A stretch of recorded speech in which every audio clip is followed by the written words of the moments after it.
भाभियों से कहने लगी कि चलो अर्थ दे दें। तो भाभियां बोली तुम्हारा चांद उगा होगा,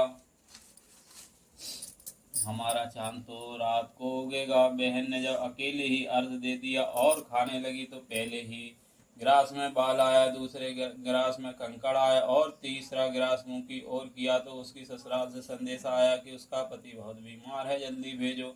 माँ ने जब लड़की को विदा किया तो कहा कि रास्ते में जो भी मिले उसके पांव लगना और जो कोई सुहाग का आशीष दे उसके पल्ले में गांठ लगाकर उसे कुछ रुपए देना।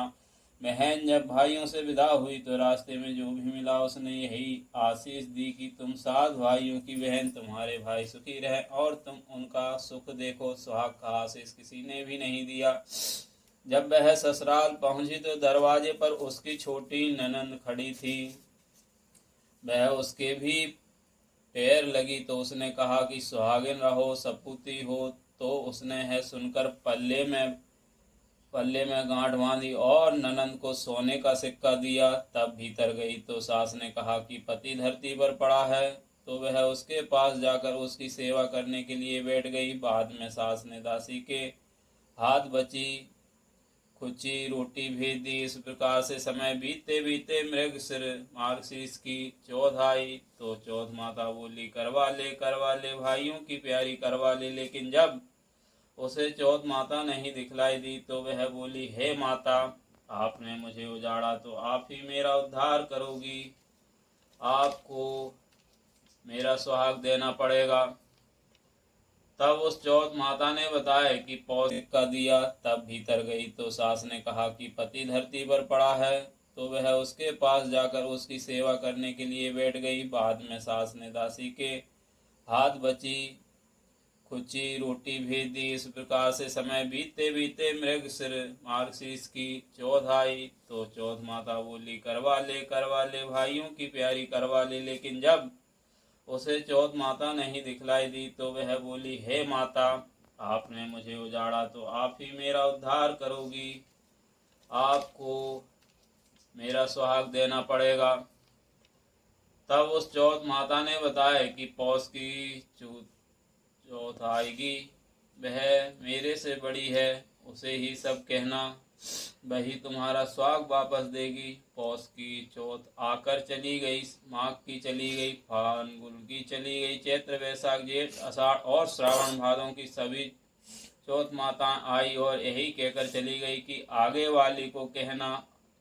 असोज की चौथ आई तो उसने बताया कि तुम पर कार्तिक की चौथ नाराज है, उसी ने तुम्हारा स्वाग लिया है, वही वापस कर सकती है, वही आएगी तो पांव पकड़कर विनती करना। यह बताकर वह भी चली गई। जब कार्तिक की चौथ आई तो वह गुस्से से बोली, भाइयों की प्यारी करवा ले, दिन में चांद उगाने वाली करवा ले, व्रत खंडन करने वाली करवा ले, भूखी करवा ले। तो यह सुनकर वह चौथ माता को देखकर उसके पांव पकड़कर गिड़गिड़ाने लगी।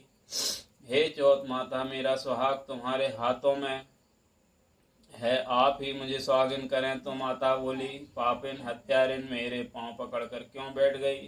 तब वह बोली कि जो मुझसे भूल हुई उसे क्षमा कर दो, अब भूल नहीं करूंगी। तो चौथ माता ने प्रसन्न होकर आंखों से काजल, नाखूनों में से मेहंदी और टीकों में से रोली लेकर छोटी उंगली से उसके आदमी पर छींटा दिया। तो वह उठकर बैठ गया और बोला कि आज मैं बहुत सोया।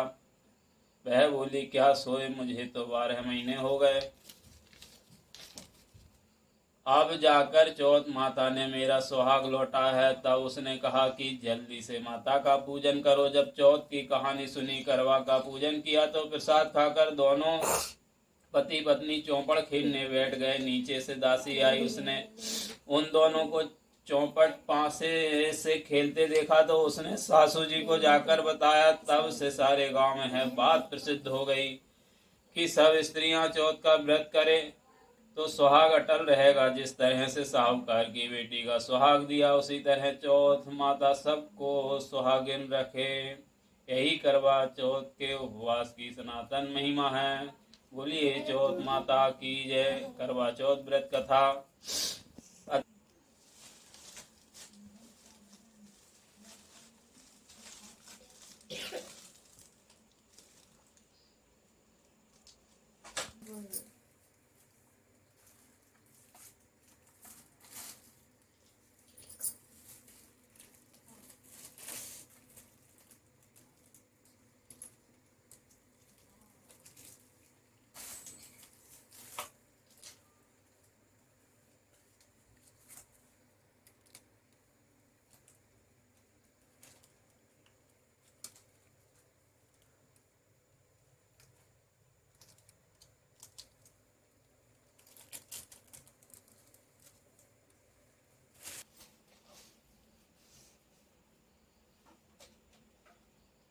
she said.